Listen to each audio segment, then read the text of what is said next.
Hello champions, कैसे हैं आप सब लोग। I hope you are in the best of your health and spirits. So guys, अभी हम लोग शुरू करने वाले हैं आपका next chapter, that is cost accounting system. दोस्तों, कॉस्ट अकाउंटिंग सिस्टम जो है दो तरीके से बनाए जा सकते हैं। एक हम लोग कहते हैं नॉन इंटीग्रेटेड बुक्स, जिसमें कि कॉस्ट अकाउंटिंग सेपरेटली बनाते हैं then financial accounting. Cost accounting separate बनाते हैं तो उसको हम लोग क्या कहते हैं, नॉन इंटीग्रेटेड बुक्स। और जो कॉस्ट अकाउंट्स अलग से बनते हैं उनको कहा जाता है कॉस्ट कंट्रोल अकाउंटिंग या कॉस्ट कंट्रोल अकाउंट्स। बेसिकली क्या है, one of the primary objectives of cost accounting is keeping the cost under control. तो इसीलिए इनकी कॉस्ट जो है सेपरेट अगर अकाउंटिंग बनाते हैं तो उसको कहा जाता है कॉस्ट कंट्रोल अकाउंटिंग। देन दूसरा सिस्टम होता है जहां इंटीग्रेटेड बुक्स बनाते हैं, that is single set of books बनाते हैं, दैट इज फाइनेंशियल अकाउंट्स और कॉस्ट अकाउंट सेपरेट ना करके मर्ज करके इकट्ठा बनाते हैं, तो उसको हम लोग कहते हैं इंटीग्रेटेड बुक्स या integral account. Now non integrated books में क्या है, दो सेट्स ऑफ बुक्स हैं, एक कॉस्ट अकाउंटिंग अलग, एक फाइनेंशियल अकाउंटिंग अलग। तो उस वजह से आपके दो प्रॉफिट्स आ जाते हैं, net profit as per financial accounts, एक net profit as per cost accounts. तो इन दोनों को रिकंसाइल करने की जरूरत होती है। लेकिन अगर आप इंटीग्रेटेड बुक्स या इंटीग्रल बुक्स बनाते हैं तो उस केस में सिंगल सेट ऑफ बुक्स बन रही हैं, दो प्रॉफिट्स ही नहीं निकल रहे, तो उस केस में आपके रिकंसिलिएशन की कोई जरूरत नहीं होती। वंस अगेन, अगर नॉन इंटीग्रेटेड बुक्स बनाते हैं तो कॉस्ट अकाउंटिंग के प्रॉफिट्स को फाइनेंशियल अकाउंटिंग के प्रॉफिट से रिकंसाइल करना पड़ता है, तो इसीलिए रिकंसिलिएशन की जरूरत पड़ती है। लेकिन अगर आप इंटीग्रल या इंटीग्रेटेड बुक्स बनाते हैं तो कोई रिकंसिलिएशन की जरूरत नहीं पड़ती। ये आप लोगों को जो है थियोरेटिकली पूछा जा सकता है। नो, कॉस्ट अकाउंटिंग में हम लोग जो नॉन इंटीग्रेटेड बुक्स या इंटीग्रेटेड बुक्स उनके अकाउंट्स का फ्लो किस तरीके से बनाएं और जर्नल एंट्रीज को भी किस तरीके से करें, वो अभी जल्दी से डिस्कस करते हैं। आपकी पॉकेट बुक में we are opening page number 117 of pocket book and we are starting. Here we go. So guys, cost accounting system या आप जिसे कॉस्ट बुक कीपिंग भी कह सकते हैं। सबसे पहले हम लोग फ्लो ऑफ अकाउंट्स देखते हैं कि किस तरीके से नॉन इंटीग्रेटेड फ्लो चार्ट अगर बनाएं। सबसे पहले देखो, हम लोग ना मटेरियल से रिलेटेड एंट्रीज देखेंगे। कॉस्ट शीट में भी हम लोग इसी तरीके से देखते हैं। तो सबसे पहले हम लोग मटेरियल या स्टोर्स लेजर कंट्रोल अकाउंट बनाएंगे और उसी से रिलेटेड जनरल एंट्रीज डिस्कस करेंगे। फिर उसके बाद क्या करते हैं, हम लोग वेजेस कंट्रोल अकाउंट बनाते हैं या wages and salaries control account. फिर तीसरा नंबर हम लोग प्रोडक्शन ओवरहेड्स कंट्रोल अकाउंट बनाते हैं। इस तरीके से जो है हम लोग फ्लो चलाते हैं। वंस अगेन, पहला नंबर 1 इज मटेरियल या स्टोर्स लेजर कंट्रोल, एमएलसी या एसएलसी। दूसरा वेजेस एंड सैलरीज कंट्रोल। तीसरा नंबर प्रोडक्शन ओवरहेड्स कंट्रोल। अब जो भी मटेरियल डायरेक्ट मटेरियल होगा वो इश्यू कहां होगा, वर्क इन प्रोग्रेस के लिए। जो भी डायरेक्ट वेजेस होंगे वो एब्जॉर्ब कहां होगी, डायरेक्ट वेजेस। जितने भी प्रोडक्शन ओवरहेड्स या फैक्ट्री वर्क्स मैन्युफैक्चरिंग ओवरहेड्स होंगे वो एब्जॉर्ब कहां होंगे, वर्क इन प्रोग्रेस। तो नेक्स्ट हम लोग बनाते हैं चौथा number, work in progress ledger control account. फिर जितना माल बन के तैयार हो जाता है वो हम लोग भेज देते हैं फिनिश गुड्स लेजर कंट्रोल में। लेकिन finish goods ledger control account बनाने से पहले अगर आपका एडमिनिस्ट्रेशन रिलेटेड टू प्रोडक्शन है तो एडमिनिस्ट्रेशन ओवरहेड्स कंट्रोल पहले बनाना पड़ेगा और फिर उसके बाद फिनिश गुड्स लेजर कंट्रोल बनाएंगे। फिनिश गुड्स का जितना माल बिक गया वो कॉस्ट ऑफ गुड्स सोल्ड जितना भी है वो कॉस्ट ऑफ सेल्स अकाउंट में ट्रांसफर करते हैं। लेकिन कॉस्ट ऑफ सेल्स अकाउंट बनाने से पहले हम लोगों को अगर लेजर बनाने हैं तो उस केस में हमें सबसे पहली चीज जो है, जनरल एडमिनिस्ट्रेशन ओवरहेड्स भी कॉस्ट ऑफ सेल्स में एब्जॉर्ब होते हैं, तो ये जो है 7th नंबर ये बनाएंगे। 8th number selling and distribution overheads भी जो है हमारे कॉस्ट ऑफ सेल्स में एब्जॉर्ब होते हैं, तो ये बनाएंगे। और 9th number cost of sales बनाने के बाद फाइनली कॉस्ट ऑफ सेल्स को आप कॉस्टिंग बिल अकाउंट में ट्रांसफर कर देंगे, तो ये आप 10th लेजर बनाएंगे एज द केस में भी। और फिर उसके बाद आपने नॉन इंटीग्रेटेड बुक्स में हम लोग क्या करते हैं, देखिए रियल और पर्सनल अकाउंट्स हम लोग नहीं बनाते, सिर्फ नॉमिनल बनाते हैं, डेबिट और एक्सपेंस लॉसेस, क्रेडिट और गेन्स एंड इनकम्स। तो रियल और पर्सनल की जगह जो हमारा बनाया जाता है जनरल एंट्री कंप्लीट करने के लिए एक सेल्फ बैलेंसिंग लेजर, जिसे हम लोग कहते हैं जनरल लेजर एडजस्टमेंट। में उसके अलग अलग नाम बता देता हूं। एक है जनरल लेजर एडजस्टमेंट, ये नाम है। दूसरा इसका नाम है जनरल लेजर कंट्रोल। ज्यादा फेमस नेम जो है वो जनरल लेजर एडजस्टमेंट है, शॉर्ट में हम लोग जो है जीएलए अकाउंट कह देते हैं उसको। तो जनरल लेजर एडजस्टमेंट या जनरल लेजर कंट्रोल भी कहा जा सकता है। कई लोग इसे कॉस्ट लेजर एडजस्टमेंट कहते हैं, कई लोग इसे कॉस्ट लेजर कंट्रोल कहते हैं, कई लोग इसे नॉमिनल लेजर एडजस्टमेंट कहते हैं और कई लोग इसे नॉमिनल लेजर कंट्रोल कहते हैं एज द केस में भी। So guys, non integrated accounting या नॉन इंटीग्रेटेड बुक्स में हम लोग क्या करते हैं, तो सबसे पहले मटेरियल्स परचेज ऑन क्रेडिट या कैश। जनरली हम लोग क्या करते हैं, क्रेडिट पे अगर खरीदते हैं तो क्रेडिटर्स अकाउंट खुलता है, वो पर्सनल अकाउंट हो गया। इस तरीके से कैश पे खरीदते हैं तो कैश अकाउंट वो रियल अकाउंट हो गया। तो उसकी जगह पे हम लोग क्या कर देंगे, हम लोग जनरल एडजस्टमेंट कर देंगे। ठीक है जी, हम लोग क्या एंट्री करेंगे, स्टोर्स लेजर कंट्रोल या एसएलसी या मटेरियल लेजर कंट्रोल या MLC debited to general ledger adjustment या जीएलए अकाउंट। ये हम लोगों ने एंट्री कर देनी है। अगर हमने अपने स्टोर रूम के लिए मटेरियल खरीदा है, रेगुलर मटेरियल जो हम लोग खरीदते हैं वो खरीदा है, पर यही अगर किसी स्पेशल जॉब के लिए मटेरियल खरीदा जा रहा है, ठीक है जी, किसी स्पेशल जॉब के लिए, तो सीधा उस जॉब के WIP पे चार्ज कर देंगे। हम कहेंगे WIP ledger control, work in progress ledger control of that particular job debited to GLA, ऐसे करके हम लोग जनरल एडजस्टमेंट को GLA कहते हैं, ये हम लोग ऐसे पास कर देंगे। फिर नेक्स्ट बारी आती है मटेरियल इशूड। अगर डायरेक्ट मटेरियल इशू किया तो डायरेक्ट मटेरियल कहां जाता है? WIP में जाता है। कहां से जाता है? स्टोरेज लेजर या मटेरियल लेजर से। तो हम लोग क्या करेंगे? Work in progress ledger control account debited to storage ledger control. आप इसे ऐसे भी कह सकते हैं, ये कच्ची कली है, ठीक है जी। क्या चीज है कच्ची कली? ये कच्ची कली है, ठीक है जी। और ये है बीज, बीज को हमने कच्ची कली में भेजना है, तो कच्ची कली टू बीज एज द केस में। वर्क इन प्रोग्रेस, कार्य प्रगति पर है, काम कंप्लीट नहीं हुआ है, अभी चल रहा है, टू स्टोरेज लेजर कंट्रोल, ऐसे कर दी जाती है इसकी एंट्री। फिर उसके बाद अगर इनडायरेक्ट मटेरियल होता है तो जो भी है, let's say indirect material issue to factory, तो factory was control debited to जो भी हमारा स्टोरेज लेजर कंट्रोल है। अगर ऑफिस एडमिनिस्ट्रेशन डिपार्टमेंट को, तो office administration was control to जो भी हमारा SLC है। इस तरीके से सेलिंग एंड डिस्ट्रीब्यूशन डिपार्टमेंट को, तो accordingly selling and distribution overheads control to जो भी हमारा डिपार्टमेंट है, वंस अगेन स्टोरेज लेजर से जा रहा है, तो टू SLC। तो अभी कहते हैं respective overheads control to SLC account हम लोग कर देंगे। मटेरियल अगर हमने खरीदा था तो हमने एंट्री क्या की थी? SLC to GLA। अब अगर हम उसको रिटर्न कर रहे हैं तो रिवर्स एंट्री कर देंगे, GLA to SLC, general adjustment to storage ledger control, ऐसे एंट्री पास कर देंगे। मटेरियल अगर हमने जब इशू किया था तो हमने एंट्री क्या की थी? WIP ledger control debited, WIP ledger control account debited to storage ledger control, कि भाई कच्ची कली टू फूल टू बीज। अब क्या है? अब रिवर्स कर दो, बीज वापस आ गया है टू कच्ची कली, that is to say storage ledger control account debited to work in progress ledger control account, reverse entry हो जाएगी। ओके गाइस, अब अगर material transferred from one job to another है तो इस केस में क्या होगा? WIP of transferee job to WIP of transferred job सीधा ट्रांसफर हो जाएगा। तो ये बेसिकली एक WIP, एक जॉब जो ट्रांसफरी जॉब, जो रिसीविंग जॉब है, जिसको की मटेरियल चार्ज होना है, उसके WIP में चार्ज कर देंगे, और ट्रांसफर जिसके यहां से जा रहा है तो उसको हम लोग क्रेडिट कर देंगे। नेक्स्ट, फिर बारी आती है material issued from stores to repair. Repair generally mainly कहां होती है? फैक्ट्री में, तो factory wise control to SLC कर देंगे। Factory wise production wise, works wise, manufacturing wise, सब एक ही चीज होती है। सेल ऑफ मटेरियल, जब आपने मटेरियल खरीदा था तो एंट्री की थी SLC टू GLA, अब रिवर्स एंट्री कर दो, GLA टू SLC, सिंपल सी बात। लेकिन होगा क्या गाइस? एक्चुअली क्या है? मोस्ट लाइकली आपने 100 रुपए का माल खरीदा था, हो सकता है 90 का बेच दिया हो, तो उस केस में 10 रुपीज को कॉस्टिंग मिल अकाउंट में डेबिट कर देना, लॉस ऑन सेल को। और यही अगर आपको प्रॉफिट ऑन सेल हुआ तो GLA डेबिटेड, लेट्स से 100 का माल 110 में बेचा तो GLA में आ जाएगा जो भी इसकी सेल प्रोसीजर, जितना भी कैश आ रहा है एज द केस में भी, तो 110 आ जाएगा, टू SLC 100 रुपए, टू कॉस्टिंग मिल अकाउंट 10 रुपए। तो जो भी प्रॉफिट या लॉस है गाइस वो कॉस्टिंग मिल अकाउंट में चला जाएगा। लॉस होगा तो लॉस ऑन सेल जो है डेबिट होगा, और प्रॉफिट ऑन सेल होगा तो वो क्रेडिट होगा कॉस्टिंग P&L अकाउंट में।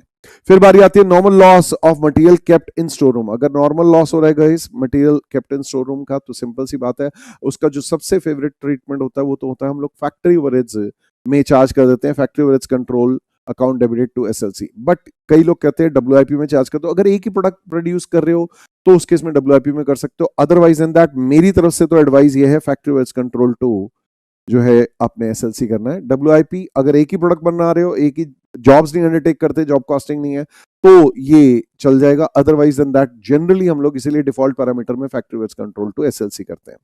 एबनॉर्मल लॉस है तो कॉस्टिंग मिल अकाउंट में चार्ज कर दो, costing mill account debited to SLC account कर दो। देन इसी तरीके से ट्रांसपोर्टेशन ऑफ इनकमिंग मटेरियल या कैरेज इनवर्ड्स या फ्रेट इनवर्ड्स, भाई मटेरियल खरीदा था तो एंट्री क्या की थी? SLC टू GLA, उसी के हिसाब से अब आप फिर से SLC टू GLA। भाई अगर हमने 1 लाख का मटेरियल खरीदा और 2000 की कैरेज इनवर्ड्स है तो 2000 की कैरेज इनवर्ड्स भी आप SLC में चार्ज कर दो कि भाई अब ये मटेरियल जो है 1,02,000 रुपए का है।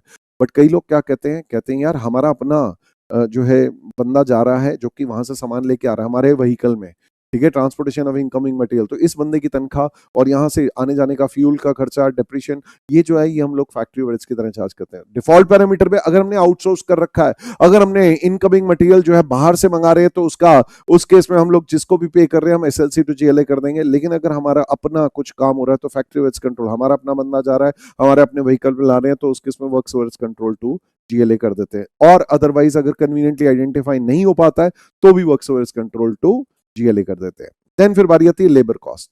तो वेजेस एंड सैलरीज इनकर्ड जो है, चाहे आपका employers contribution to provident fund, pension fund, gratuity fund, किसी भी तरह का हो, डजंट मैटर, तो आपने क्या करना है, सारी की सारी wages and salaries control to GLA कर देना है। फिर इसके बाद वेजेस एंड सैलरीज जितनी भी हैं वो मोस्ट लाइकली भाई उसमें डायरेक्ट होगी, तो डायरेक्ट कहां जाएगी, डब्ल्यूआईपी होगी, WIP ledger control account debit हो जाएगा। और इनडायरेक्ट लेबर कहां जाएगी, डायरेक्ट लेबर यहां जा रही है, इनडायरेक्ट लेबर जाएगी जो भी रिस्पेक्टिव ओवरहेड्स है, जो भी आपकी इनडायरेक्ट लेबर दैट इज से लेट्स से फैक्ट्री ओवरहेड्स में चला जाएगा, जो भी इनडायरेक्ट वेजेस एंड सैलरीज है। इस तरीके से आपकी कोई ऑफिस एडमिनिस्ट्रेशन की है तो office administration overheads control, selling and distribution की है तो selling and distribution overheads control, तो respective overheads control to wages and salaries control account. फिर इससे नेक्स्ट आता है डायरेक्ट एक्सपेंसेस पेड। देखो गाइस, डायरेक्ट एक्सपेंसेस का सेपरेट अकाउंट नहीं खोलते, सीधा जिस चीज के लिए, जिस जॉब के लिए, जिस प्रोडक्ट के लिए हुआ है उसके सीधा डब्ल्यूआईपी में चार्ज कर देंगे। तो WIP of that particular job, that particular product debited to GLA करके सीधा खत्म कर देंगे। देन इसके बाद जो है एज द केस में भी ओवरहेड्स अगर आपने पे किया, क्रू किया, व्हाटएवर एज द केस में, तो ओवरहेड्स रिस्पेक्टिव ओवरहेड जो भी है, चाहे factory overheads, office administration, selling and distribution, तो respective overheads control account debited to GLA कर देना आपने। नेक्स्ट इसके बाद जो है आपके इंटरेस्ट ऑन बोरोड कैपिटल अगर इनकर कर रहे हो तो interest on borrowed capital, actual interest ही आएगा, यहां पर नोशनल इंटरेस्ट नहीं आता, तो interest on borrowed capital control account debited to GLA कर देंगे इसको। नेक्स्ट फिर बारी आती है अगर वर्क्स ओवरहेड्स रिकवर करेंगे तो कहां रिकवर करते हैं, works overheads, factory overheads, manufacturing overheads, production overheads recover किए जाते हैं डब्ल्यूआईपी में, तो WIP ledger control to works overheads control कर देंगे। फिर इसके बाद administration overheads related to production कहां, कॉस्ट ऑफ प्रोडक्शन में चार्ज करते हैं, दैट इज फिनिश गुड्स में चार्ज करते हैं, तो finish goods ledger control to office administration overheads control हो जाएगा। लेकिन अगर जनरल एडमिनिस्ट्रेशन के खर्चे, तो जनरल एडमिनिस्ट्रेशन के खर्चे आएंगे कॉस्ट ऑफ सेल्स में, तो cost of sales account debited to office and administration, general administration overheads control. फिर इसके बाद जो है नेक्स्ट आता है आपका सेलिंग एंड डिस्ट्रीब्यूशन ओवरहेड्स अगर रिकवर करने तो वो कहां होंगे, कॉस्ट ऑफ सेल्स में, cost of sales account debited to हमारा selling and distribution overheads control. फिर उसके बाद इंटरेस्ट रिकवर होंगे, वो भी कॉस्ट ऑफ सेल्स में, कॉस्ट शीट में कहां जाता है, कॉस्ट ऑफ सेल्स में जाता है, तो cost of sales account debited to interest expense control as the case में भी। फिर बारी आती है फिनिश गुड्स प्रोड्यूस, जो माल बन के तैयार, अब कच्ची गली फूल बन गई तो फूल टू कच्ची गली, that is finish goods to WIP, finish goods ledger control account debited to work in progress ledger control account. इसी तरीके से अब कहता है कॉस्ट ऑफ गुड्स सोल्ड, अब फिनिश गुड्स की कॉस्ट हटाओ और कॉस्ट ऑफ सेल्स में डालो, तो cost of sales account debited to finish goods ledger control, ऐसे कर देंगे। अब let's take an example, cash sales या क्रेडिट सेल होती है, अब डेटर्स या कैश तो हम दिखाते नहीं है, तो GLA account debited to sales करके दिखा देंगे हम लोग, जीएलए टू सेल्स। फिर उसके बाद इस सेल्स को क्या किया जाता है, कॉस्टिंग बिल अकाउंट में ट्रांसफर कर दिया जाता है, तो sales account debited to costing bill account. तो अल्टीमेटली हम लोग लेजर में क्या करते हैं, लेजर में जीएलए टू कॉस्टिंग बिल कर देंगे, टाइम बचाने के लिए, सेल्स का लेजर कौन बनाए के लिए। अदरवाइज इन दैट अगर जनरल एंट्री है तो मेरी एडवाइस है जीएलए टू सेल्स करके आना चाहिए आपको। नेक्स्ट फिर बारी आती है cost of goods finish goods return. अब भाई जब cost of finish goods sold था तो हमने क्या किया था, कॉस्ट ऑफ सेल्स में भेज दिया था फिनिश गुड्स से निकाल के, अब रिवर्स कर दो, फिनिश गुड्स वापस आ गया तो finish goods ledger control account debited to cost of sales, reverse entry कर दी। नेक्स्ट फिर इसके बाद सेल्स रिटर्न, जब आपने सेल्स की थी तो एंट्री क्या की थी, सेल्स अकाउंट डेबिटेड, जो भी GLA account debited to sales. अब क्या है, sales return account debited to जो है जीएलए कर दो, और अगर आप लेजर बना रहे तो कॉस्टिंग बिल अकाउंट डेबिट कर देना to GLA as the case में भी।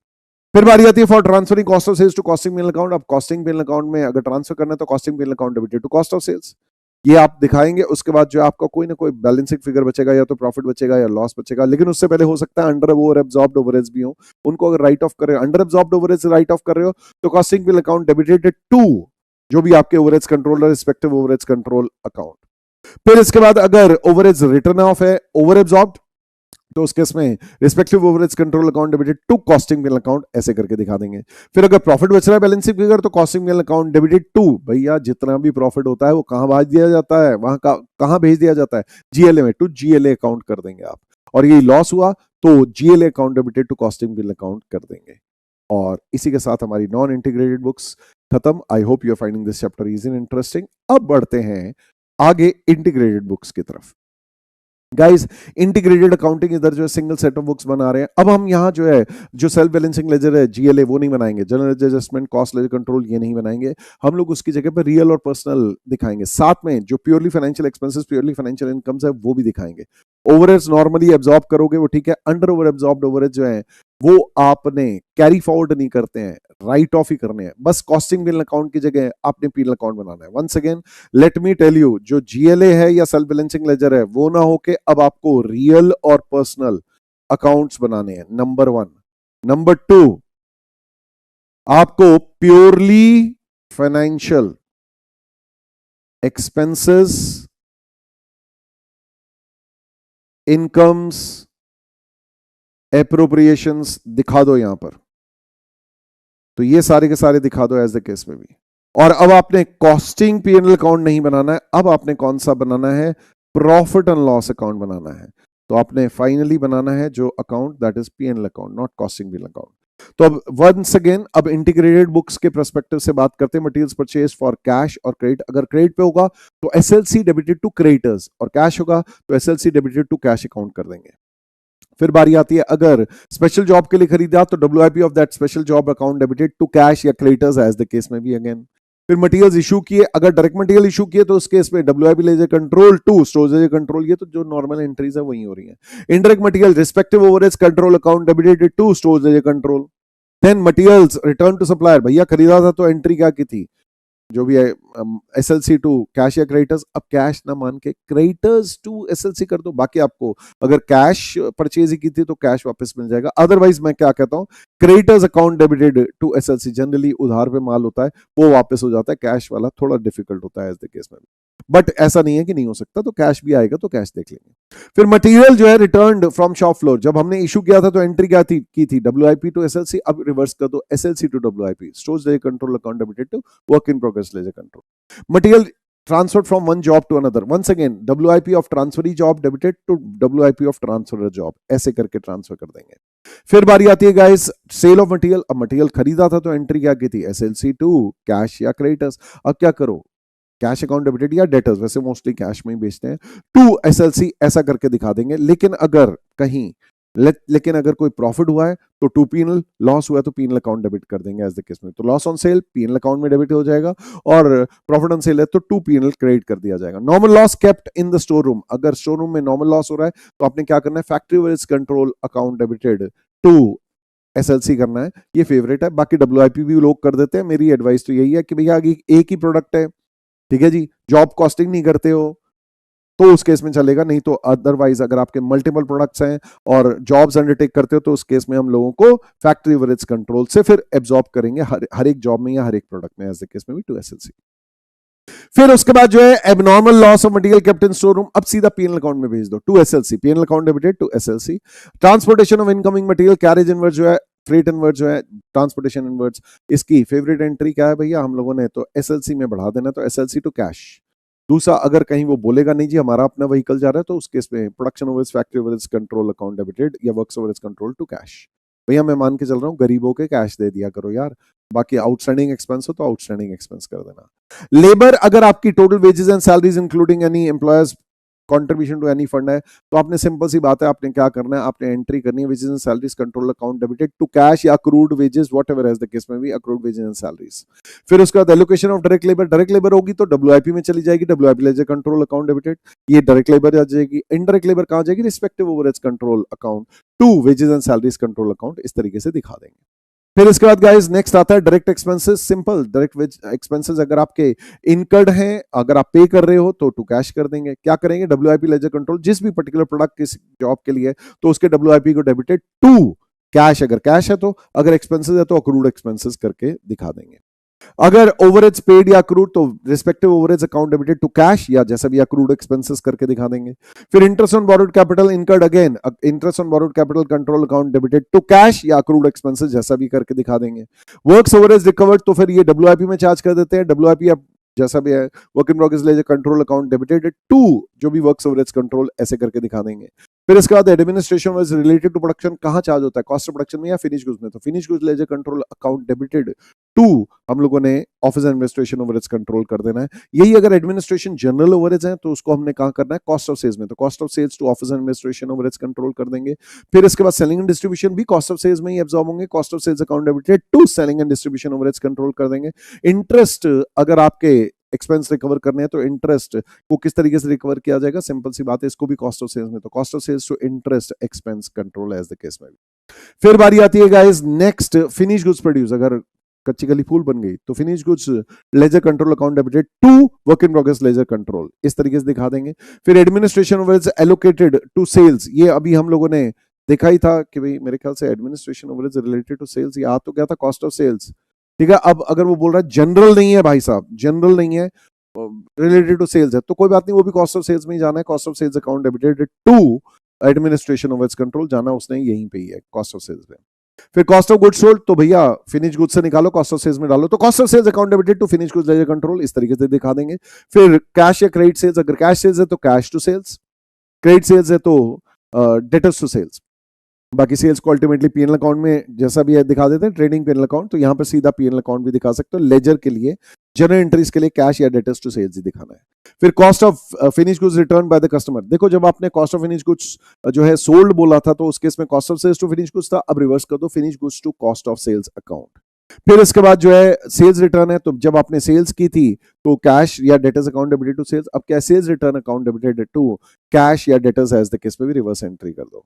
फिर अंडर एब्जॉर्ब्ड ओवरहेड्स अगर राइट ऑफ करे तो पीएनएल अकाउंट से राइट ऑफ करो, profit loss account debited to जो भी overheads respective overheads control account, over absorbed है तो उसका रिवर्स एंट्री करो। तो हमने क्या करनी है entry, respective overheads control account debited to हम लोगों ने करना है PNL account as the case में भी। फिर अगर आपको प्रॉफिट बचता है तो पीएनएल अकाउंट डेबिटेड टू जो भी नेट प्रॉफिट है, अब यहाँ जीएलए तो बनता नहीं है, नेट प्रॉफिट आ जाएगा इस केस। अच्छा पहले तो transfer of cost of sales to PNL account, तो PNL account debited to cost of sales करेंगे। अब जो बैलेंसिंग फिगर प्रॉफिट बच रही है तो PNL account debited to net profit as the case में भी, और अगर लॉसेस हैं तो net loss debited to PNL account, इस तरीके से आप इसे दिखा देंगे। And that finishes off integrated books या इंटीग्रल बुक्स की एंट्री।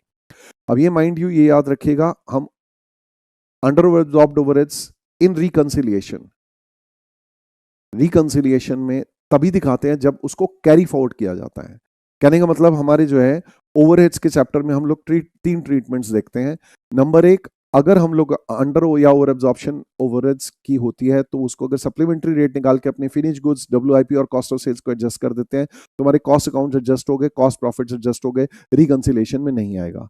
लेकिन अगर आपने उसको कैरी फॉरवर्ड किया नेक्स्ट पीरियड में तो वो रिकंसिलिएशन में आएगा क्योंकि कॉस्ट अकाउंट एडजस्ट नहीं हुआ। और इसी तरीके से अगर आपने नॉन इंटीग्रेटेड बुक्स में अगर आपने कॉस्टिंग बिल अकाउंट में चार्ज कर दिया अंडर एब्जॉर्ब्ड ओवरहेड्स या over absorbed overheads costing bill account में क्रेडिट कर दिया तो वो जो है आपका अगेन रिकंसिलिएशन में नहीं आएगा। तो अगर आपसे अक्सर जो है कॉस्ट बुक कीपिंग में रिकंसिलिएशन से मर्ज होकर क्वेश्चंस होते हैं, तो accounting of under over absorbed wages and overheads अगर आपको दिखते हैं तो रिकंसिलिएशन के टाइम पे आपने क्या ध्यान देना है, भाई अंडर ओवर एब्जॉर्ब्ड वेजेस या ओवरहेड्स हैं तो उसको अगर राइट ऑफ कर दिया कॉस्टिंग बिल अकाउंट में तो no adjustment is to be made in reconciliation, क्योंकि आपने कॉस्ट प्रॉफिट एडजस्ट कर दिए। कैरी फॉरवर्ड किया तो फिर उस केस में आपको रिकंसिलिएशन स्टेटमेंट में दिखाना पड़ेगा या मेमोरेंडम रिकंसिलिएशन अकाउंट में दिखाना पड़ेगा, ये तभी आता है। रिकंसिलिएशन में ये वाली चीज ध्यान रखने की है। और फिर उसके बाद adjust the value of cost of finish goods, अगर आपकी एडजस्ट कर देते हैं दैट इज से आप सप्लीमेंट्री रेट निकाल के अगर करते हैं cost of sales account debited finish goods sold के लिए, finish goods as a control closing stock of finish goods के लिए डेबिटेड, और इस तरीके से जो है WIP as a control account debited, ये अगर अंडर एब्जॉर्ब्ड ओवरहेड्स के लिए तो to overheads control reverse entry हो जाती है ओवर एब्जॉर्ब्ड ओवरहेड्स के लिए, तो फिर उस केस में हमने कॉस्ट प्रॉफिट्स को एडजस्ट कर दिया, कॉस्ट अकाउंट्स में एडजस्टमेंट कर दिया, no adjustment is to be made in reconciliation. तो माइंड यू रिकंसिलिएशन करते समय आपने जरूर याद रखना है, क्या चीज याद रखनी है कि गाइस रिकंसिलिएशन में वो तभी आएगा जब वो कैरी फॉरवर्ड हो रहा हो। माइंड यू रिकंसिलिएशन में वो तभी आता है अगर वो कैरी फॉरवर्ड हो रहा होता है। ध्यान दीजिएगा, अंडर या ओवर एब्जॉर्प्शन ओवरहेड्स अगर हैं, if transfer to next year accounts है तभी वो रिकंसिलिएशन में जो है आएगा, रीजंस फॉर डिफरेंसेस नहीं तो नहीं आएगा। And that finishes of this chapter. I hope you are finding this chapter easy and interesting.